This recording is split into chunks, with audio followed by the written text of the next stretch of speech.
آماده اید بچه‌ها؟ بریم سراغ ساخت یک اسلایدر جذاب خفن برای وبسایتمون که کلا وبسایتمون رو از این رو به اون رو بکنه. همونجوری که این قسمت داریم مشاهده می‌کنید بچه‌ها، قسمت دمو رو می‌خوایم تو این جلسه همچین اسلایدر خفن جذابی بیایم پیاده سازی بکنیم. همونجوری که دارید می‌بینید قسمت ارها رو داریم، این قسمت هم قسمت بولت ها رو داریم که به این جذابی اومده قرار گرفته.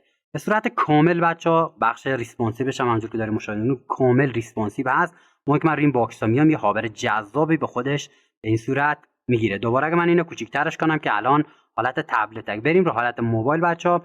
رو حالت موبایل که به این صورت میام، این قسمت دگمه هایی که برای اروکی و پریویو نکست استفاده میشه حذف میشه و این قسمت فقط قسمت این بولت ها به این جذابی میاد قرار میگیره که حالت اسکرول هم به این صورت قرار داده شده. خب این آموزش ما چطور میتونیم دریافت کنیم؟ خیلی راحته. داخل مرورگرتون youtube/reply بزنید، وارد این بخش شدید، از این قسمت یکم اسکرول کنید، قسمت پایین قسمت پلیلیست رو کلیک کنید. وارد این بخش شدید، این قسمت یک بخشی به نام آموزش CSS کاربردی داریم. روی اینجا کلیک کنید.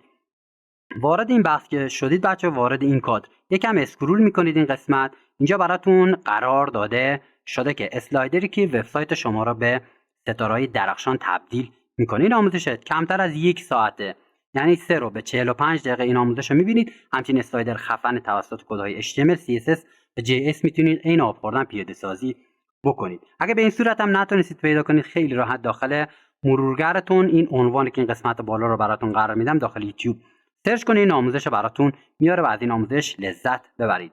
اگه این ویدیو براتون مفید بود حتما ویدیو رو لایکش کنید. اگه تازه داخل کانال اومدید روی دکمه سابسکرایب کلیک بفرمایید.